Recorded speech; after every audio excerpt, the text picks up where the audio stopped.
តោះបងប្អូនបើឃើញរូបនេះហើយជាមួយនឹងខ្ញុំដាក់វីដេអូមើលបន្តទៀតតើតើនឹងស្នាមប្រេះ40ដឺក្រេនៅលើជញ្ជាំងដែលជាស្នាមប្រេះដែលមានហានិភ័យខ្ពស់បំផុតបាទអញ្ចឹងបងប្អូនតពីវីដេអូមុនយើងប្រេះជា glacium ទេប៉ុន្តែឥឡូវនេះយើងនិយាយពីប្រេះ45ដឺក្រេបាទអញ្ចឹងអាប្រេះ45ដឺក្រេនេះវាមានហានិភ័យខ្លាំងបំផុតជាងប្រេះ glacium គឺពាក់ព័ន្ធជាមួយនឹងសម្ព័ន្ធភាពទេប៉ុន្តែប្រេះ45ដឺក្រេនេះប៉ះពាល់ជាមួយអាយុជីវិតអគារនិងអាយុជីវិតអ្នកនៅក្នុងអគារនេះប្រែបាទអញ្ចឹងការរស់នៅដែលមានស្នាមប្រេះនេះគឺប្រៀបបាននឹងយើងសង់ផ្ទះដាក់ព្រលឹងបែរថាយើងរស់នៅដោយការភ័យខ្លាចមិនដឹងវិបាកថ្ងៃណាសុខថ្ងៃណាបាទបន្ថែមទៀតអញ្ចឹងហានិភ័យមែនទែនសម្រាប់បងប្អូនដែលឃើញស្នាមប្រេះ45ដឺក្រេនេះបាទសួរថាតើស្នាមប្រេះ45ដឺក្រេនេះកើតឡើងដោយមូលហេតុអីបាទអញ្ចឹងបងប្អូននៅពេលឃើញប្រេះ40ដឺក្រេនេះបានន័យថាអាគារបងប្អូនគឺស្រុតបាទគឺស្រុតគ្រឹះបាទស្រុតគ្រឹះធ្វើឲ្យវាទាញហែកជាងយើងបាទដាច់ទៅជា40ដឺក្រេនេះបាទឆិតមកគោលសចេះបាទបងប្អូនឃើញបែបនេះគឺប្រុងប្រយ័ត្នមែនទែនពីប៉ះពាល់ជាមួយសុខភាពបងប្អូនអញ្ចឹងជាដំណោះស្រាយបើឃើញប្រេះសុទ្ធគ្រឹះបែបនេះយើងនឹងធ្វើការតាមដានតើការសុទ្ធនេះវាលក្ខណៈតិចឬក៏វាមានហានិភ័យខ្ពស់ជាងហ្នឹងបើយើងតេស្តមើលទៅឃើញថាបិទអីអភិសោតណាបើហើយវាលេងប្រេះឲ្យប៉ុណ្ណឹងយើងអាចពង្រឹងបាន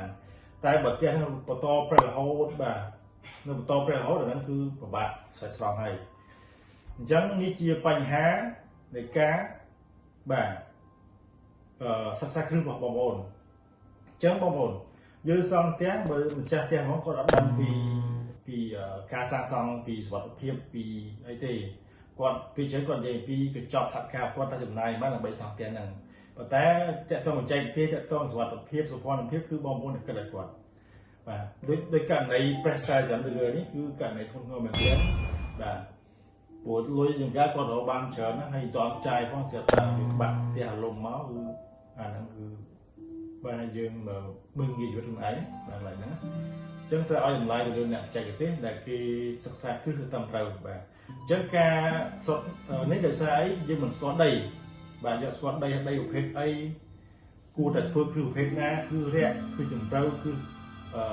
បុកខួងអីផ្សេងៗហ្នឹងបាទរឿងយើងសិក្សាអាហ្នឹងគឺយើងទៅស្គាល់ដីសិនអញ្ចឹងទៅហៅអ្នកគូសាស្ត្រដីហ្នឹងដើម្បីបើតេស្តដីមើលថាដីហ្នឹងគួរតែ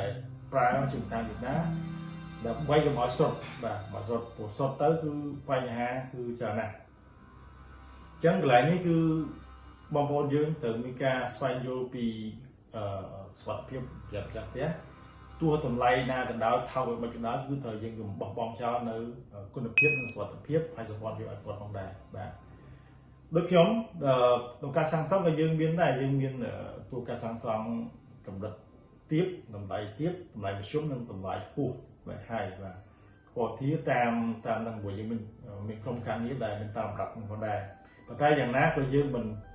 បោះបង់ចោលនៅគុណភាពសុខភាពសម្ព័ន្ធភាពជូនចាក់រងផងដែរ